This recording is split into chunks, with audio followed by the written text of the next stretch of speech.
starting in just a moment. Brilliant. Okay, fabulous. Welcome. Good morning. Good morning, everybody. My name is Sasha Twining. I am your host and moderator for today, and it is my absolute pleasure and total honour to welcome you here and welcome you to the 5th anniversary of the Just Transition platform. It's really great to get everybody here today for what will be a very, very special day. Now, before we get started, just a little bit of housekeeping for you, if I may. We have translation for you today. We have interpretation. If you haven't already downloaded, this is the QR code that you need. And if you're watching us online, you can also scan this QR code. So the conference will be in English, but there may be some questions that will be translated. And indeed, if you would prefer to listen in either Czech, French, Polish, Romanian, Greek, or indeed English. So there are two different codes. If you are here in the room, JTP October, all in capitals. And if you are watching us online, JTP October online. Also, if you are watching us online, you can put your questions into the swap card question box where you are watching us. And we have someone in the room that's constantly monitoring your questions and your thoughts, so thank you. And here in the room, I will have some microphones for you. So any thoughts, any questions, any opinions as we go through, we will be able to share those with everyone here in the room, because today is very much a day for sharing. Something else just to mention, please keep your badges on throughout the day, because we've given you different coloured lanyards. There we go. In case you hadn't noticed, you all have a different coloured lanyard. This will really, really help with networking. So do keep your lanyards on. It makes it a lot easier to find people as well as we go through. And yes, it's nice to see the mix of different colours in the room. Lots of yellow and green and blue here today. The other thing just to mention is your phones. If you could make sure your phone is on silent for me. Fully understand you want to take pictures and all the rest of it, but if you can, just make sure your phone is on silent. Thank you very much. Now, we have so much that we would like to share with you today, so let us get started straight away. And we wanted to share this with you to show the really important work when it comes to the JTP that has already been done. Platform celebrates its 5th anniversary. This milestone marks half a decade of guiding European regions towards decarbonisation. Europe's ambitious and historic goal is to cut emissions by 55% by 2030 and become climate neutral by 2050. Our continent is moving into a bright new future, one of innovation, competitiveness, circularity and resilience, in which all citizens can thrive. This journey requires an inevitable transition. We must ensure that this process is just. This is our great and shared responsibility. Through the Just Transition mechanism, the European Commission supports the people and places most affected by the transition away from fossil fuels, including the most vulnerable communities. The mechanism would provide the funding. Now we needed a platform to unlock it.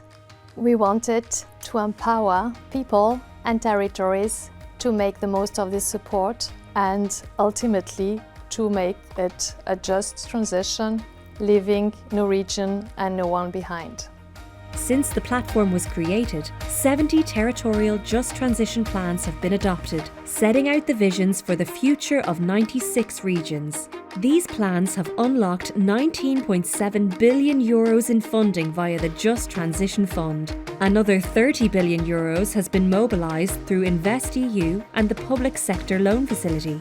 Planning the transition was a new challenge for everyone. The platform brought the people together to ensure that no one is felt alone in this.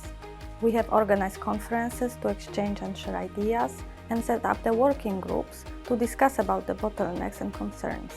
Over 5 years, a vibrant community has grown, uniting public authorities, civil society, businesses, and academia across regions and sectors.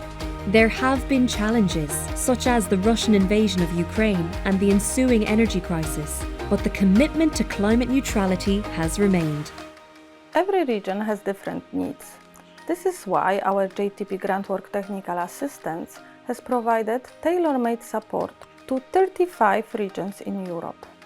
We have also organized 29 JTPers exchanges to help over 40 regions in Europe to get the experts and exchange knowledge. As the transition gains pace, we are seeing inspiring examples of innovative EU-funded projects, shaping promising new futures for regions, supporting new industries, jobs, skills and research. As we move into 2026 and beyond, we should continue pushing forward to make this transition a real success. Yes, let's keep pushing forward. The first 5 years, but now let's look to the future.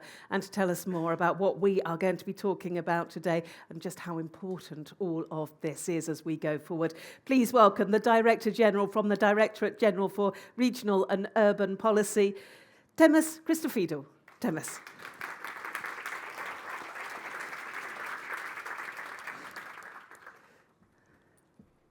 Thank you very much. Thank you. Thank you to our moderator. Dear leaders, innovators, and members of the Just Transition community. Today you're hosted here by the Director General, Regional and Urban Policy, what you know as DG Regio, and the team of DG Regio that I'm proud to be leading is your host and is doing everything to make this event very useful, very pleasant. Look at the setup, it's like looking at a painting the whole day. It's amazing. The best way to celebrate this 5-year anniversary. So it's a milestone for us. 5 years of working together and 5 years of delivering transformational projects across Europe. Many thanks to all of you, member states, regions, local authorities, communities, social partners, civil society, businesses, academics, stakeholders. Together, we have already ensured that 56 regions and communities have benefited from JTP expert support. Together, we are bridging gaps, technical, institutional, social, and linked to capacity. Together, we are supporting the delivery of 20 billion euros of investment. Together, we're ensuring that no community, no worker, no territory is left behind. And today, more than ever, this work is needed. We all see how the world is changing at a pace that we can't even grasp. Europe faces new challenges: the changing economy, the increasing global competition, changing demography, including brain drain, and the need to nurture and to make good use of all the skills of our young people. Security needs and an increasingly difficult geopolitical environment. For all these challenges and many more, Europe needs the skills and the competences of just transition territories. The resources and capacities developed in these regions are invaluable and should be fully utilized. So the Just Transition platform is not just for the territories themselves, it's for the benefit of the whole of Europe. Not just making JTF communities fit for the future, but helping make Europe fit for the future. And we have so many inspiring examples. For instance, in Estonia, the Neomaterials Rare Earth Magnet Factory. Rare earth magnets are vital for Europe's energy transition, key components of everything from wind turbines to electric vehicles. In Poland, the JTF has supported brownfield regeneration of a former cement plant. Abandoned for several decades, the living factory in Bedzin-Grodziec is becoming a center of local social and economic life, and a tourist attraction on top of it. And we have many, many more success stories across Europe. I would just invite you to visit the project exhibition that provides the tangible proof of all this. But we also know that, for many of you, implementation is not simple. So we want to hear from you on bottlenecks encountered, on solutions found. Over 50% of just transition funding is now contracted. Over 12 billion euros worth of project is selected. I trust that the payment rate will rise quickly and this instrument will deliver on its objectives. That's the purpose of all this. The plans are excellent, so let us translate them into concrete action on the ground. I urge member states and managing authorities to accelerate. Let us make all effort possible to speed up delivery where it matters the most, on the ground. Let us tackle delays in calls, in co-financing, procurement, permits, and project pipelines. Let us ensure that every step in the process runs smoothly. Let us also guard against fragmentation, ensuring coherence between the JTF on one hand and national and regional actions on the other, go hand in hand. The Commission stands ready to support, to monitor, to provide technical assistance, but you know that real progress depends on you. This is why I'm really excited today to honor the JTP champions. Everyday partners and projects embodying the spirit of the just transition. My heartfelt congratulations to the winners that will be celebrated in just a few minutes and that will inspire all of us. But admiration and inspiration are important, but they're not enough. Let us also move to replication. Let us adapt the successes to our context and so multiplying the impact. In other words, let these champions be our roadmap as we commit to ambitious approaches, as we seek to modernize Europe one innovative project at a time, and as we create opportunities in every region, in every community, and in every sector of our societies. In so many ways, this work breaks new ground, and we can only do it together, which is why we have this platform, and which is why I'm so honored to be with you today, and also to be presenting the awards. Thank you. Thank you so much. Thank you. I have to say, I love what you just said there towards the end. Modernizing Europe, one innovative project at a time. And I think what you're going to see and hear now is very much modernizing Europe, one inspirational project at a time as well. Use those projects for the roadmap. So, Themis, if I may ask you to move to the podium for me, because now we have the 5 JTP Champions Awards. This is where we really honor those outstanding contributions. And as Themis has said, use those awards as the roadmap for the future. So, Themis, which one would you like to start with? So I have 5 numbers. I go backwards or forward? In any order? In order. Number 1 first. Okay. They're very democratic here. They don't leave any space for creativity. I'm not getting involved. The winner of the Implementation Excellence Award goes to the Czech Republic, Ministry of Environment, and the JTF Managing Authority.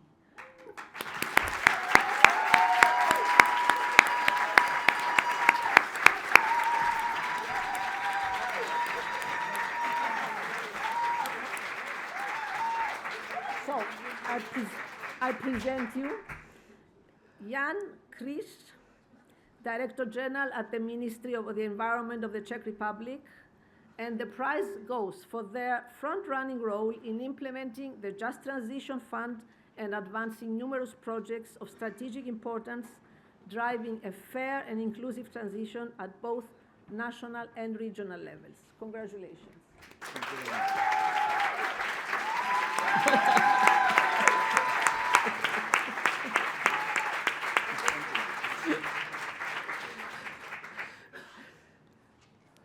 Yeah, thank you so much. We will talk more about these projects afterwards and find out exactly what it was, what they did, and just that, what they look for the future. Jan, thank you. Come and take a seat. Thank you very much. Thank you. Themis.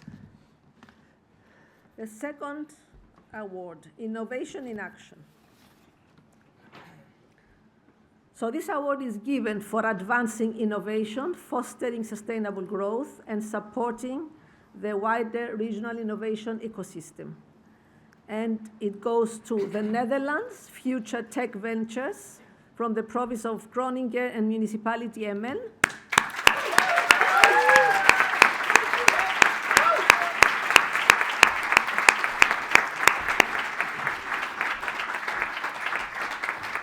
Represented by Nick Huizenga, founder of GeForce Capital and Future Tech Ventures. Congratulations.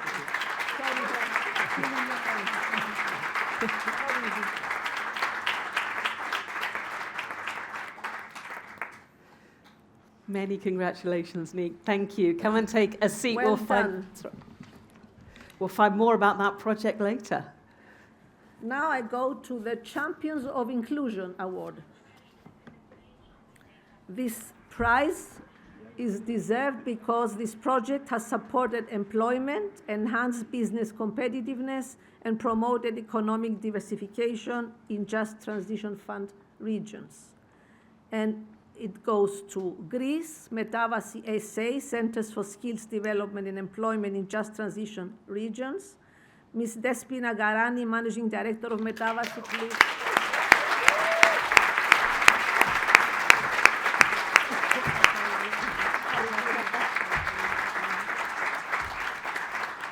Congratulations in Greek is sicharitiria.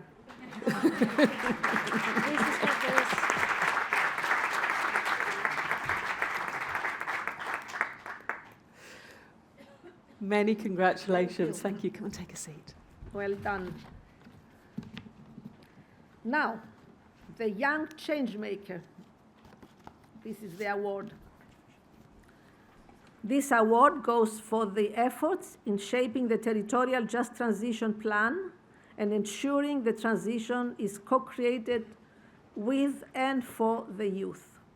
It goes to Poland, Young Locals Association from the Eastern Wielkopolska region, represented by Piotr Czernierzewski, founder of the Young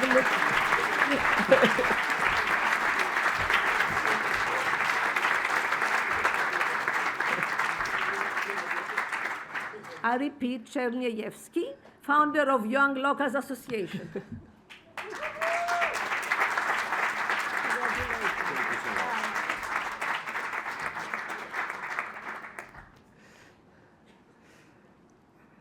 Many congratulations, Piotr. Thank you.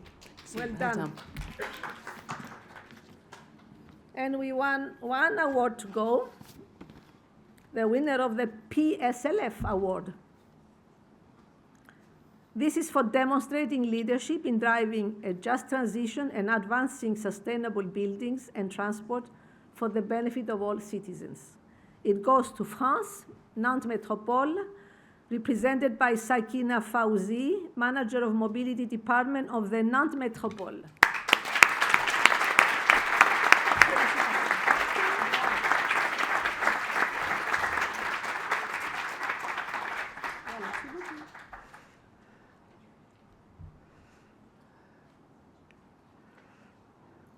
Thank you. And I wonder whether everyone would now like to stand so that we can have a photograph with everyone together.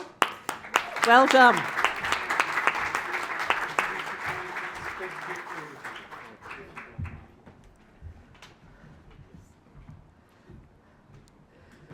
And let's just have a quick show of hands in the audience. Who here is in one of those teams and has come to celebrate with them? Brilliant, yes. Do we want a quick cheer from all our winners as well? Yes, so 1, 2, 3, woo!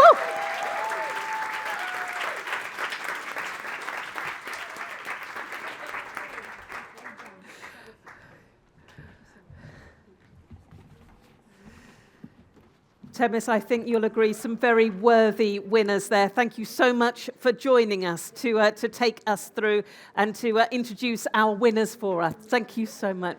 Thank you. So, ladies and gentlemen, our winners. Just one more round of applause. There they are. Yes. Well done. Right, grab yourselves a microphone, because what we're going to do is we are going to find out a lot more about these projects, find out why they won, and also just echoing what Themis said at the beginning, these are really inspirational projects, innovative projects, but I'd like to think of them as roadmap projects, if I may, so showing the way forward, the optimism, the positivity that is there. We can look at the challenges that they face, but also to understand what they have managed to do and what they've managed to create. Brilliant. Okay, so if I may, I'll start with you, Jan Kresch, Director General, Ministry of the Environment of the Czech Republic. What we've done is we've asked them all to bring along an object or a photograph that they think really sums up their project. So I haven't seen these photographs yet, so I don't know what it is that they have brought. But tell us about your project, Jan. You won for implementation, so... Okay, thank you very much for this amazing award. I am full of emotion, as you probably noticed, Sasha. Thank you very much. The photo you can see on the slide, let's say, symbolize the great effort of all the partners, all the stakeholders in 3 core regions, together with the Ministry of the Environment, our implementing agency, to really fulfill our goals in Just Transition Fund program. It's one of the quite significant event. We call it Transformation Forum. And we discussed there, let's say, share the best practice, challenges. And there are also NGOs, the academic sphere, social partners. And all together, I hope it's quite visible from the photo, we, let's say, really see the effort that we would like to put to our goals. So because it's not easy to implement the Just Transition Fund, it's quite complicated implementation, but because of our partners, I would have to mention really the partners from regions, from the ministry, from the State Environmental Fund, our implementing agency, that altogether we are ready to manage our goals. This is very important, and this photo symbolizes that. So you've got the partnerships, the stakeholders, everyone together. And actually, the closer you look at that photograph, I can just see there are an awful lot of people on that stage. Yeah, probably the same people as here in this in this hall. Brilliant. And who have you got from your team? Are you here on your own, or have you got people with you? Yeah. There are many of them, really from regions, from the ministry. I really have to thank also to them, because the prize is not only for the ministry, it's also for implement agency, it's for the people from our regions, because without them we wouldn't probably reach our goals. And thank you for that. I'm very honored to lead such a good team of people, and I'm really happy. And it's also a great commitment for us. Of course. Yeah, of course. because 26 is approaching, so don't worry, we are going to talk about 2026 because I think there'll be a lot of people in this room that said, yep, 2026 is approaching. What do we do next? Thank you. Okay. Thank you, Jan. Nick, let me move to you now. Won the award for innovation. Tell us what you're doing in Groningen. This is you. This is the photograph that you've brought. Yes, correct. This is a picture of the startup CO2. It's one of the investments we've made. Future Tech Ventures is an early stage investment fund. We invest in early stage startups, high risk. To give you some background, the northern part of the Netherlands has one of the biggest gas fields of Europe. It was closed down because of earthquake situations, and also because we have to move away from fossil fuels. So innovation in the energy transition, innovation in clean tech, but also health tech and also digital tech is crucial for our region. That's the reason why FutureTech Ventures was founded as an early stage investment fund that takes investment risks the private sector cannot take. This is one of our examples called CO2, which is a startup that developed technology to extract carbon dioxide from seawater. That means is that if you extract carbon dioxide from seawater, the sea will automatically extract the CO2 from the air. So it's an indirect carbon capture technology. With our fund, we expect to invest in over 50 startups in the coming years. We started last year. We already invested in 18 highly innovative startups. So we are way ahead of schedule. So we see that there's a lot of innovation going on in the northern part of the Netherlands. And yeah, we are very happy to be here. So thank you very much. It was a big surprise for us that we are invited here, or that we won the nomination. So looking forward to it. I think we can tell how happy you are by that smile on your face. Yeah, It's like the thrill there. Have you got anyone with you as well? I have my supporters over there. There's people waving, yeah. Well done. But especially, yeah, we do the investment, but eventually the startup founders and the startup teams have to do all the work. So eventually, they are the real winners. It's a really good point, because this is not you, but you have enabled this, which is really lovely. So we'll talk about how you've managed to do that and actually what that has meant for the whole area as well. Thank you, Nick.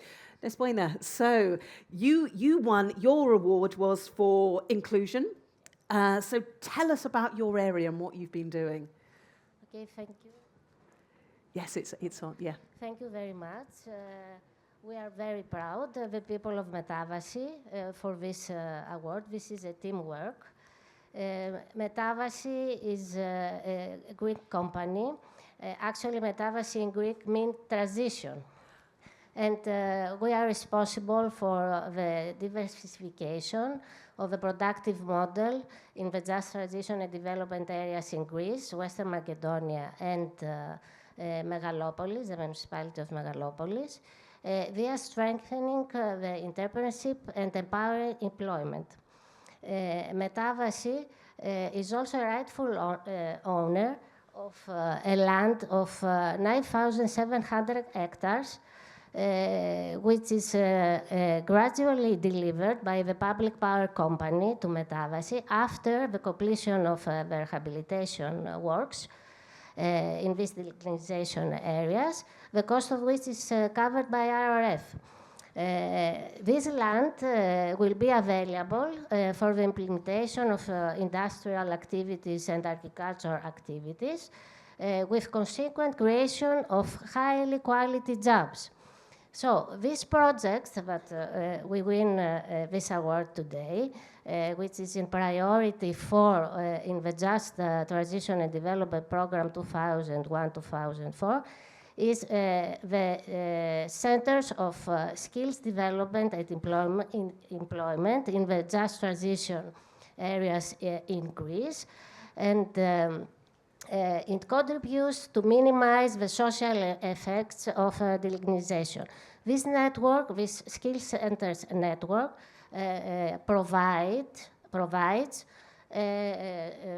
personalized services, support, and job matching activities to the labor local markets, micro-learning, job counseling, and micro-certification activities, and the implementation of specialized programs for digital and green skills. The beneficiaries are unemployed people, self-employed people, and new entrepreneurs that want to be established and operate in the just transition areas.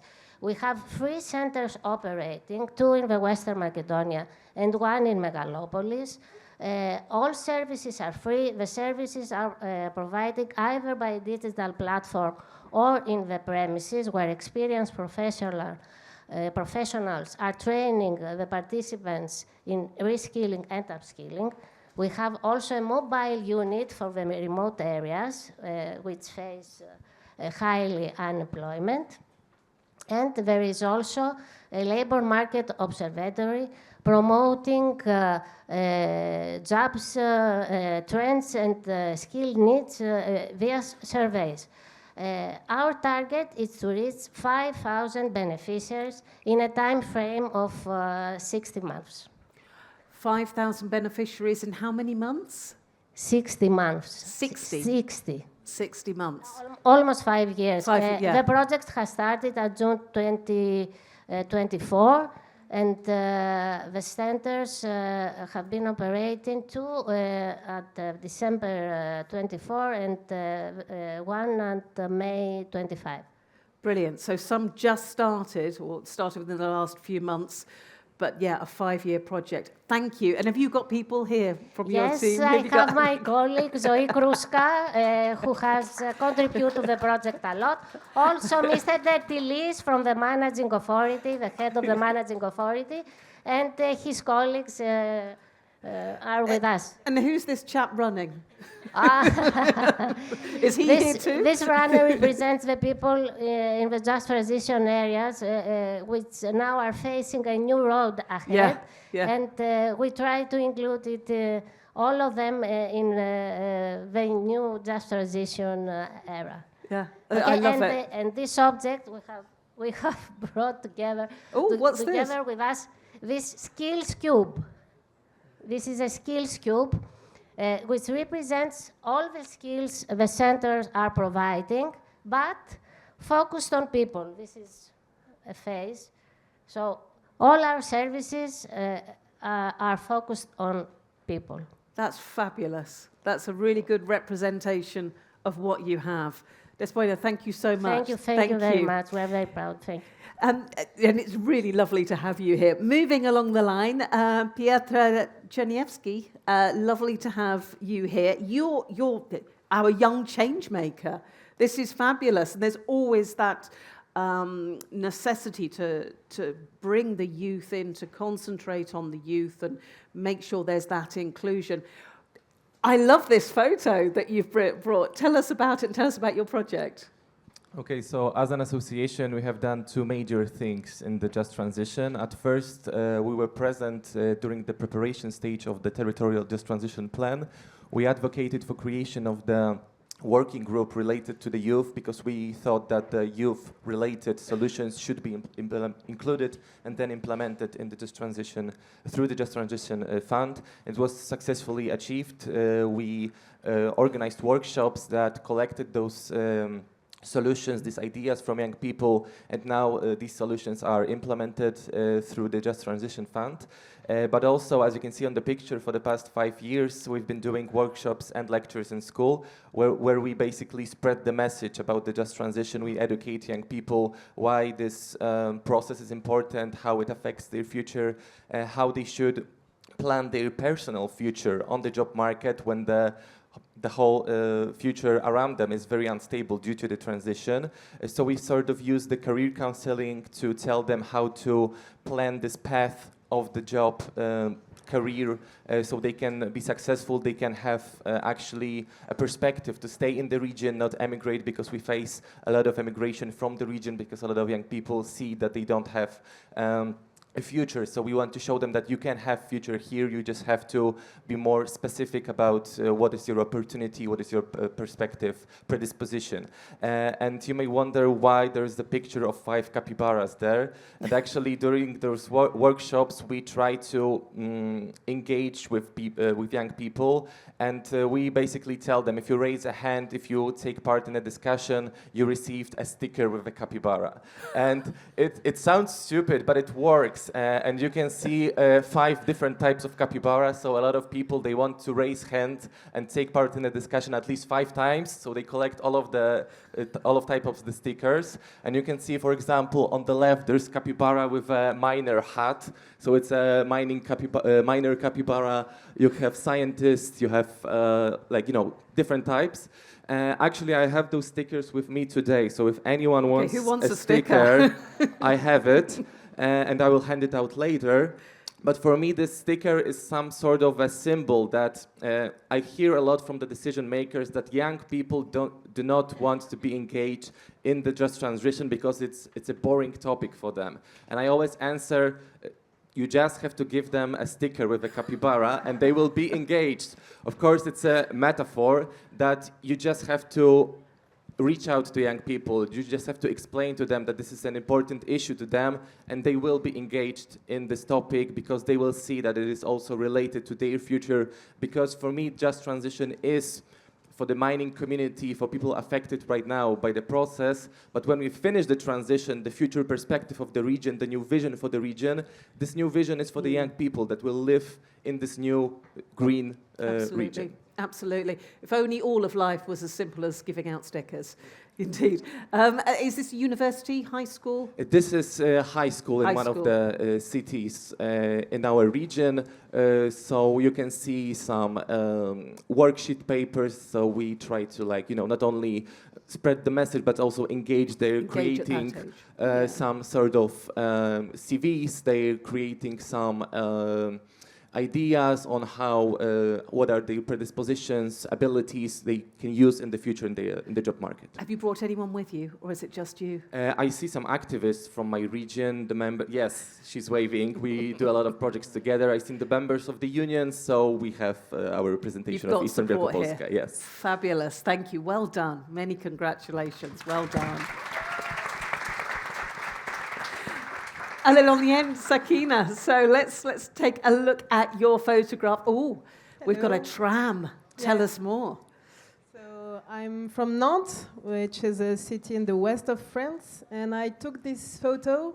It was taken by Régine Charvet-Pelot, who is the designer of the new tram of Nantes. Here you can see the castle of the city, which represents history, and trees, because there are a lot of nature in our city, which is very beautiful, and the new tram, which represents modernity. It's operated since for a few months now. In this modern world, Nantes aims to lower its greenhouse gas emissions, and one way to do it is to reduce the part of the individual car representing a lot of journeys in the everyday journeys. To achieve this goal, which is a commitment in the urban mobility plan, the metropole decided to maintain a high level of investments in the public transport field. And to do that, it was possible because of the public sector loan facility that the EU gave to the metropole. So this loan and the grant enabled the city of Nantes to renew all the fleet of the tramway. It's not done yet because we only have 14 new trams, but it will be done till 2 years. And not only the metropole replace old tramways with new ones, but the new ones that you can see on the photo, they can carry 300 passengers instead of 250 before them. To make sure that the new tram would respond to the passenger needs, we associated a group of people, 40 people, in the design step, asking them how the tramway should be.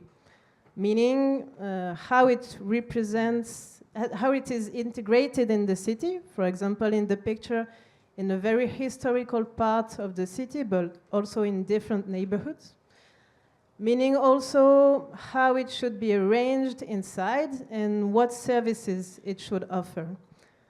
For today, but also for tomorrow, because these young people that you see on the photo, when they will be middle-aged adults, this tram will still be operated in Nantes. It was important for us to take the user's expertise to have a vehicle that responds really to all the needs that we had. It looks fabulous as well. If a tram could look fabulous, I'm sure you think it looks absolutely beautiful indeed. Have you brought anyone with you from the project? Unfortunately, no, but I say hello to my team online. Oh, okay. Well done for those watching online. Well done. Well, for today, we are all your team. How's that? Thank you. Many, many congratulations. So what we thought we would do is sort of dive into some of the challenges, some of the things that worked well, some of the lessons that you've learned, just to give some inspiration and some ideas and optimism, actually, for these roadmap projects, the ones that hopefully can sort of guide us all in the right direction. So what I will do is we'll go through some of the big topics that I know these projects have to address, and we'll see how you manage to encounter that and deal with that. And the first one that I'd like to talk about is inclusion, because it's obviously crucial that when you are first starting a project, the project is right for the area, but also you have the right people involved. So it's obviously really important to make sure you've got the right people and you engage them in the right way. So think back to, if you can, to how you actually decided who to engage. And actually, Sakina, I'm going to start with you, because designing a tram, right? I mean, people in Nantes are not going to be tram designers. Yes. So what did you do? Did you go to schools, youth group? What did you do? We gathered a group of 40 people representing the average population of Nantes, meaning old, young, women, male, disabled people, and so on. And we asked them, what would you like your tramway to be? And they said many things, possible and not possible. So we had 4 workshops to discuss it. And in the last workshops, we told them, okay, this you asked, but it's not possible because of the technical restraint. And we concentrated on several things they imagined. For example, they were all agreed to say that this tram should communicate with passengers, meaning the doors that you saw on the photo had to say something. And they wanted a large strip, so that a touch strip that you can touch everywhere to open the door to facilitate the outgoing and ingoing of the passengers.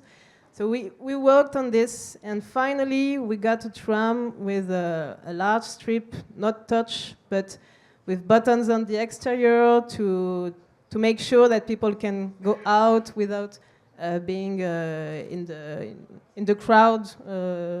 So this is an example of things that they wanted, and we integrated in because it was possible. That's a great idea. That's very different to have buttons on the outside. Yeah, it seems very simple, but it changes things. Yeah, so they now have that. The trams have that. Yeah. What about you, Despoina? Because your project again is really rooted in a community and helping a community. So you've got to find the right people. How did you go and find them? The big problem in the just transition areas is to persuade people that the decarbonization era is for their good. Now we are moving to a green and neutral climate. That was very difficult, and that's why you need the right means and the right people to do so. The diversification of a productive model has 2 routes. Create new business and to educate, reskilling and upskilling the people. So in reskill centers, when we design the project, we ask for experienced people, an experienced team. The contractor should have experienced people in different areas in order to train and support all our beneficiaries. But did you, when it came to finding the people, the beneficiaries, and reaching out to them, did you go through the existing companies? Did you go through other organizations? How did you find the people to say, this is what we're going to provide for you, but what do you actually need? Actually, this job has been done by the contractors. Right. Okay, because this is a project that we supervise, and it's illustrated by the contractor.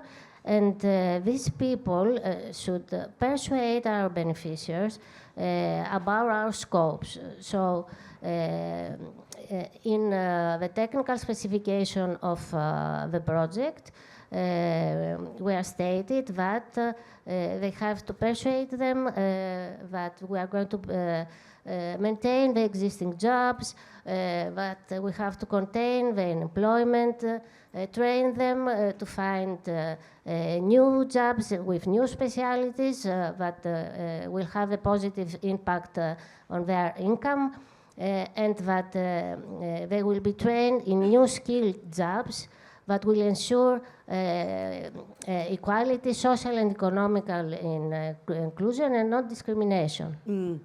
And reaching out to them and keeping them informed, really informed. This project has a lot of network activities, like career days, like network workshops that brings together the beneficiaries with the local stakeholders, the local labor markets, and that,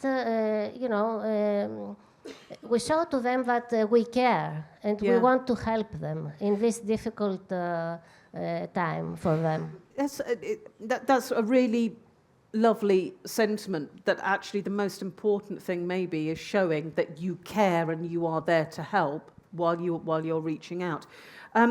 Nick, if I can come to you now, I think your project is slightly different because you're looking at innovators, startups, but presumably you have to have the whole community, not just the startup community, on board and understanding this. So take us back to the beginning. Who did you first contact? Who did you reach out to? What was the order? What did you do? Well, first of all, our target group are young innovators. Not only young, but also older. So it mainly doesn't really matters where you're from. If you have a great idea, if you have a great technology or innovation, you can apply for an investment from our fund. And it comes from various groups, mainly academic, right? The University of Groningen is a main provider, but also the medical center.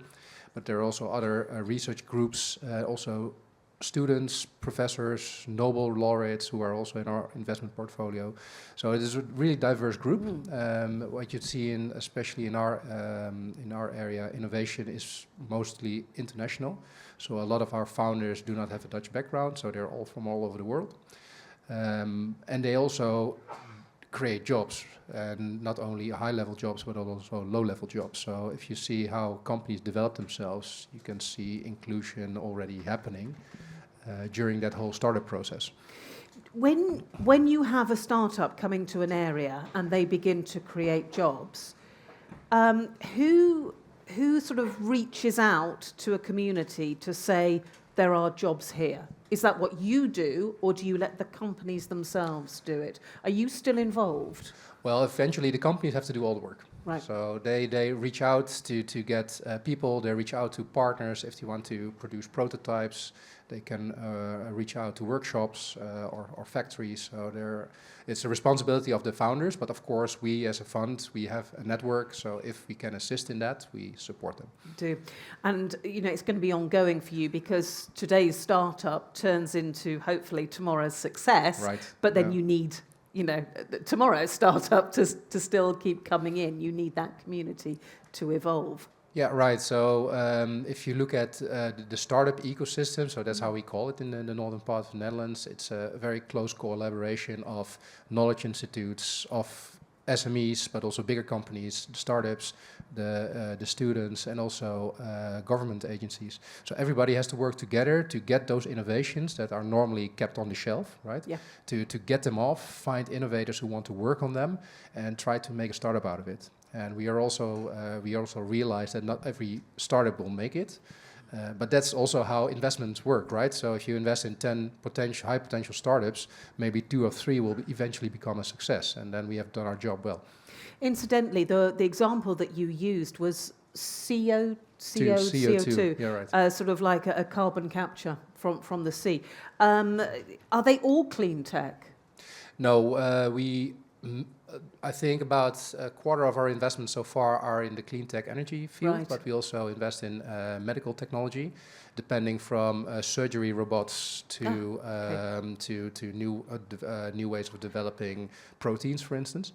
But we also invest in digital and in AI, also in chips and quantum technology. So everything that is developed in the university or in the medical center or in the knowledge institutes in the northern part of the Netherlands can be a potential investment for us. So it's quite a diverse innovation hub that you Yes. have. Yeah, But you also see a lot of crossovers between industries. So everything what you see in the medtech nowadays is also related to AI, for instance. And well, I mean, the other issue is trying to find the right skilled people. So once you have the skills in one, those skills are so transferable to the other, aren't they? Piotr, if I may, let's come to you. What reaction did you get from young people when you went into schools, colleges, and said, I'm going to encourage you to stay in this area. I want you to stay here, and this is what we have for you. What sort of reaction?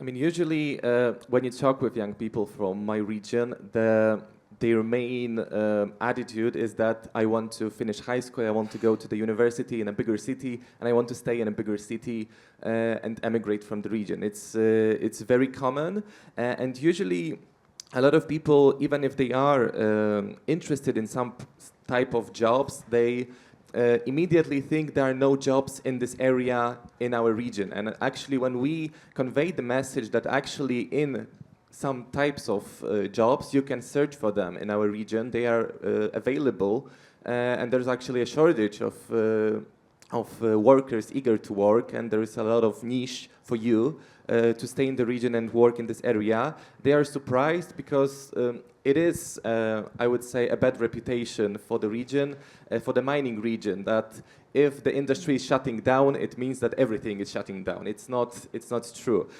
So actually, when we conduct these workshops, they are very interested in the topic when we tell them that even if it's a just transition related to the industry, you can see the consequences in other areas in the whole economy of the region. And that's why we present them the ideas that are actually present through the Just Transition Fund. For example, we now have the Youth Leadership School that allows young people to do the upskilling or reskilling programs. So actually those programs that we usually associate with the miners, the reskilling, upskilling, are also available for the young people in our region. So we present them with this opportunity, and also we try to encourage them to take part in these activities because, as I said, you can't just immediately say, there's nothing here for me, I'm emigrating. You have to use the opportunity that are present for you. Of course, it's not that easy because in other regions you can basically finish high school, you can finish the university and enter the job market. Entering the job market in such an unstable job market is not that easy because you can see a lot of people being fired from the mines, from the power station, running for opportunities, a lot of chaos around us. But we just try to explain them what is going on, how you can function in this chaos, and that you can actually function in this chaos. I think really interesting that you have to go to people and you have a job. Your job is to convince them actually before you even start with the training. You've got to convince them first that there is an opportunity, so that they will be responsive to you. Yeah, and when we saw your picture, we saw loads of different people, lots of different stakeholders. You know, when it came to getting the right people on board for you, was it tricky? Did you have challenges there? Slightly different, because I know your award was for implementation, but you've got to have the right people there. Yeah, it was not easy, definitely, because we have started from the zero in the 2019. We've been decided that time that the managing authority will be Ministry of the Environment, and we had no capacity, no experience with Just Transition program, with the support for regions. We had done so far only the environmental projects like support of biodiversity, air quality, etc.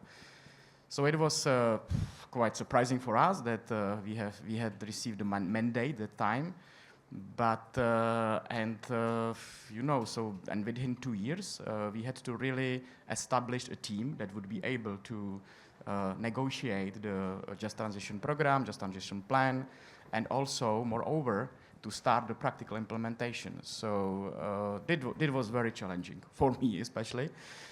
But we have managed to find a very dedicated team. Managing authority was established.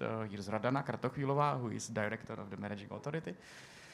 And that was the important that we have really found the dedicated people. That was the key issue for success, I think, key condition. Now it's running very well. It's performed. We are quite satisfied. That's why we have received the award. Thank you very much for that once again. And concerning the other actors from regions, from implementing agency, I think that we have established a proper communication model. This is the issue. This is the question, how it happened.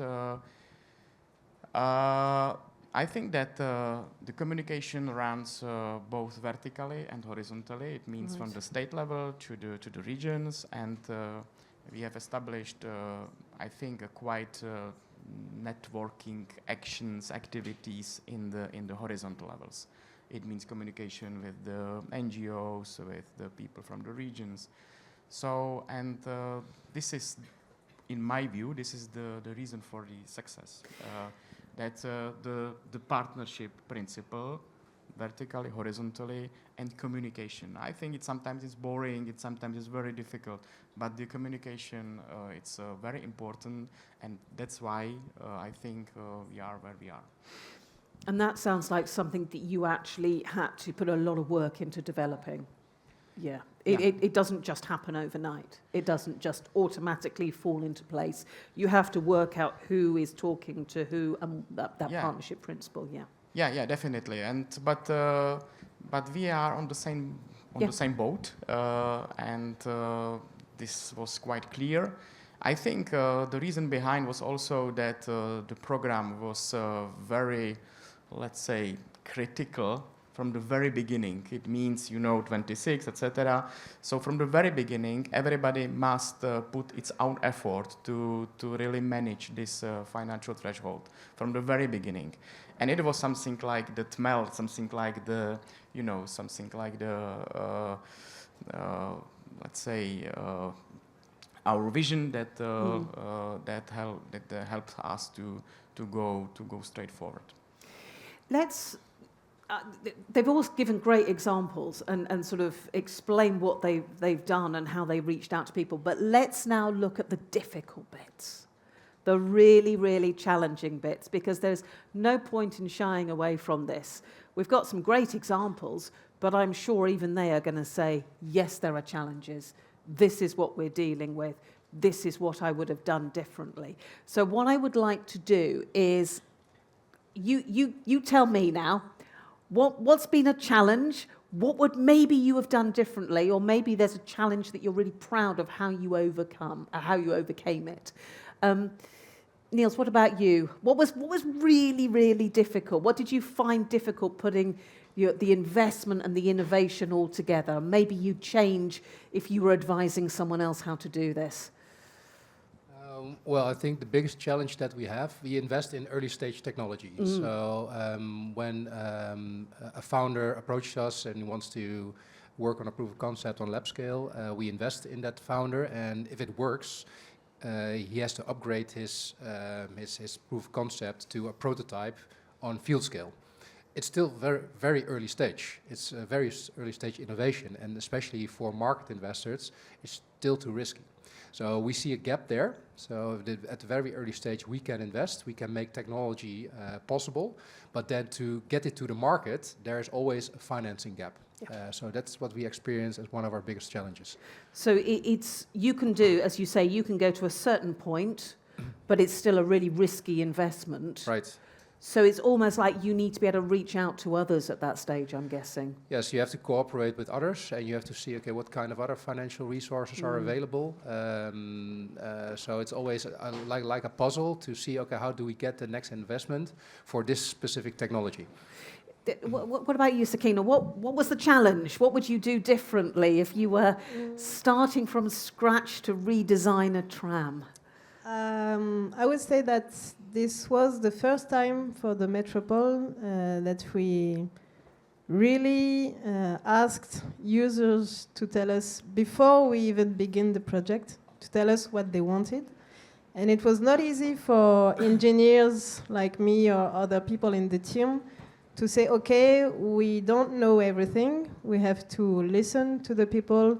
They have their own expertise, and it will actually improve the project. That was a difficult part because it took time. It little delayed the realization of the project. And every time you have the plan, you tell yourself, at this moment, I will have to have all my trams operated. And if you take the time to really consult people and get their advices, you have to take time for this. And this was a difficult part, not only for the tramway project, but also for urban planning projects that we conduct in Nantes. Elected people really want to associate citizens. And for the technical teams, it is a challenge. But I think we succeed quite well in this project. And the advice I would give is really take time to do it well, and it will improve your project at the end. I love that bit of advice, and you're being very generous and very nice to your citizens, but it sounds like maybe there was a bit of frustration. We want to get on and we want to do this tram, but actually we have to wait for those consultations, the citizens, the advice that they want. Let's just have a quick show of hands in the room. Who has realised that actually consultation with the appropriate stakeholders, that takes a lot longer than you would like it to? Yeah. Okay. So it is a great bit but you're nodding as well, Jan. Yeah, it just takes longer. And if you were doing it again then, Sakina, would you give yourself just more time, a longer sort of timetable to produce these trams?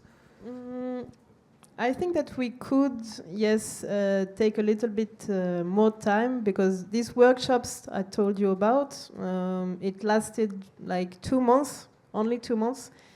And if we have more time from the beginning, we might have consulted people in the different steps of the project. Here we only did it at the beginning in the design step. But when the constructor, which is Alstom, actually built the tram, we didn't go back to the people to ask them, so is it like you thought it would be? And that would have been really interesting, I think. Probably would have taken even longer. Yeah, sure. Yeah. But maybe a result at the end that the people felt they had even more ownership on. So really it's that consultation from the beginning and at every stage.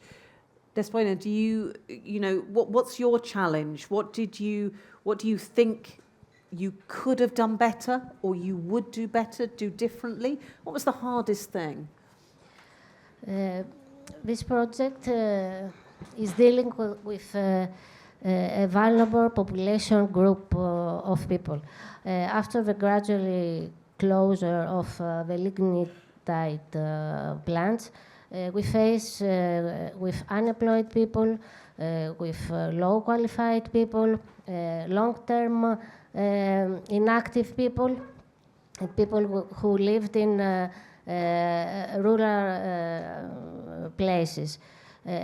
We have to bridge these urban and rural inequalities. That's why we have these decentralized offices, and we use this mobile unit so we can reach villages and areas in remote places and bring to them educational infrastructure that haven't seen for a long time. We try to provide all our services and be accessible to all through this digital platform, which is good not only for the residents to remote areas, but also with people with special needs. And we are very happy to see that we face also the gender equality, because we have a lot of women participation. This is very encouraging. 67% of our participants are women. This is a significant turn to the force work of the area, which was actually men working at the lignite plants. If we start it again, yes, time will be what we will ask for, time. Because to persuade these people that all these are for their own good is very difficult. Okay, and you need the resources. We have the resources for the Just Transition Fund. This was amazing. Okay, a lot of money are dedicated for these people, but we need time to illustrate all these things. Were you expecting that gender split there? 67%, you say, were women. Yes. Did you expect at the beginning that it would be more men? Yes, because actually, job losing are from the workforce of men, not for women. Women in these areas are for a long time inactive. So we see that now they want to participate in the new productive model and to green and digital works, and this is very encouraging. So almost a change of what skills you were maybe looking to upskill or reskill or then start from the beginning. Really interesting how you must have had to recalibrate almost what you were offering. What was the most challenging thing then, Jan? Interestingly, I did see, Jan, when Despoina was talking about the gender equality, you were like, huh. So were you, Sakina, as well? Oh, okay, yeah. Because the question was what we would done. Would you do anything differently? Yeah. I think that because we started the program negotiation during the COVID era, it was quite difficult. Everything was through monitors, and I can imagine that we would be more precise and more patient concerning the negotiation of the transformation plan. Because it was quite quick, and some of the actors then give us some feedback that they were not so properly involved, etc. So I really can imagine that for the future we would be more patient, preparing the better, let's say, network activities at the beginning of the program negotiation. So this is one of the issues that I think we could be quite better, but it was good. But everything can be better. And the second issue is strategic projects selection, because in our program almost half of the allocation is put to the so-called strategic projects. They are in general over 50 million euro. And also the selection of this project could be more precise, I think, more impatient, because it was not bad. We have selected very good projects, but for the future, I can imagine, let's say, 2-3 rounds of the selection, and to be more, let's say, flexible and also, let's say, precise in some criteria. So this is quite honestly what we could be better for the future. Yeah, and I imagine every project as it goes on, or group of projects, when you look at the implementation, that is a learning experience, isn't it? I thought it was really interesting what you said about starting in COVID times.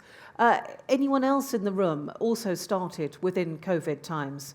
I guess this is going to be a lot. But yeah, so I think what's interesting is that was such a new way of working for so many people that actually I wonder how that sort of online working, you said it didn't help you so much, but I wonder whether it did help in that you could establish networks online that actually would have been really difficult to have established in person or took longer. Yeah, but I am quite sure that we have invited all the actors, but you know, it's not. Let's say it cannot replace if you organize it in a physical platform. So I think that it was okay, but not so interactive as it could be once organized in a network through monitor, through online. It's an interesting challenge. More precision, you say. Piotr, what would you do differently? How would you approach your challenge of engaging the youth? What would you do? Actually, I think the biggest challenge in this whole project has been the funding, because you have to pay for the materials, you have to pay for the photographer, for the transport of the members of the group. So it's always been the money, simply. And I think I would have applied for better grants, better suited, because when we founded the association, we didn't know, we didn't have the knowledge about the grants, about the funding, a lot of things we were doing, like, you know, in a very, you know, not a professional way, and later we gained knowledge how to do it. And I think that what I have mentioned before, that we as an association, we were advocating for including the youth-related projects in the Just Transition Fund, and actually the educational projects are included in the Just Transition plan. So actually, we as an association, we could apply for the Just Transition Fund, and we didn't, because the Just Transition Fund requires your own money input, and we don't have our money input. We only use the grants that offer 100% funding for the project. So sorry for criticizing the Just Transition Fund in here, but I think it is a setback for the NGOs that we are obliged to the same rule as other participants of the fund, but to have this own money input, but we simply don't have it. But I heard rumors that the Commission is working on projects and on the solutions related to the non-governmental organization to enable us to use the funds from this fund, because it's obvious that we should do this. So I hope that it will be a possibility in the future, because the more professional funding, the more well-suited funding, it enables us to reach more and more students, to make more workshops. Of course, I am proud that we have reached more than 5,000 people, 5,000 students in the last 5 years. So I think the work has been done properly, but I know that this number could have been bigger, simply. So maybe something then absolutely for the future, that you are looking forward to see, how many more beneficiaries there could be if you either had the funding or maybe the wherewithal, the understanding of how to use that funding, apply for the right funding. Thank you. What I'm going to do, we've just got 5 minutes left. I just want a bit of advice from all of you. So literally just a real pinpoint of advice, no more than 30 seconds, of what you would say to the room. You're here as winners. You've done something right. You've done lots of things right. So what's the advice? What could you pass on? And Sakina, I'll start with you. I don't know whether it's time, use more time or not, or put buttons on the outside of trams. I already spoke about the Association of Citizens, which is the advice I would give today. And take time, because reducing gas emissions, which is the goal of the whole project, it takes a lot of time to change mentalities. So you have to be patient. Be patient, and actually what you said at the beginning, involve those citizens all the way along as well, and assume that it will take longer. What would your advice be, Piotr? If all of you are waiting for the young people to be magically involved in your projects, in your work, it will never happen. You have to reach out to them. You have to sort of convince them that it is interesting, and it will if it clicks for them, that it is worth cooperating with you, they will be 100% on board when it comes to cooperation with you, with your projects, or whatever are you doing in the Just Transition. So think about this youth engagement in this way, I would say. So you say you have to reach out. Does everyone in this room need to have a TikTok account? Or maybe a capybara sticker. Or maybe a capybara sticker. There we go. Excellent. Despoina, just a quick bit of advice. Okay. I will advise to all of us, let's stay tuned to a stronger future through just transition. Let's include all people in the just transition areas in this new project that are going at last make them happy and live in a better place. Reach out to the right people and take them along with you. Nick. Yeah, right. We face some challenges in the future in terms of climate, energy transition, aging population, geopolitical situations. So we believe that bold technologies are a part of that solution, but we also believe that ambitious young entrepreneurs are the ones who make that happen. And to enable them, to enable the technology, enable these young entrepreneurs, you need to take risk. And so I think that would be the advice also for these programs. Dare to take risk when it comes to investments, because that's what we need to overcome these challenges. And when you fail and learn from it. Fail is part of the whole journey of innovation. So embrace failure. If you don't fail, there will not be a success. I like that. Take risk as well as you go along. Finally, Jan, bit of advice. Communication. I think it's very important for all level, not only through, let's say, official structures like monitoring committee and the working group, etc., but to be very active and to communicate.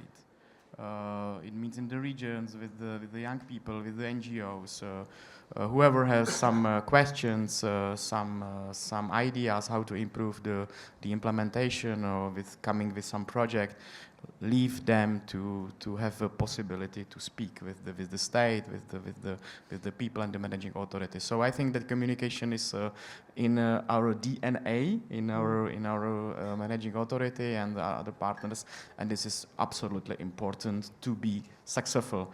Because once there are some voices that are not echoed, it's a problem. It's a problem, and there will be problem with advocation of our work. So.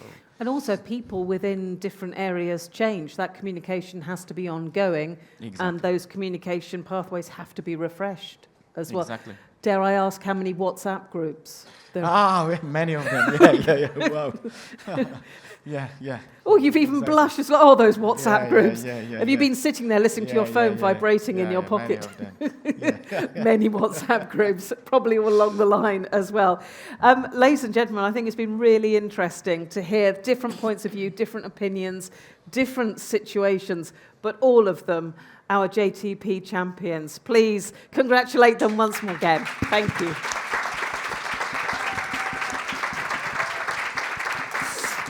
Well done, well done. I'm going to keep you sitting on stage, if I may, for just a moment, so that everyone can come and find you if they want to have a chat with you.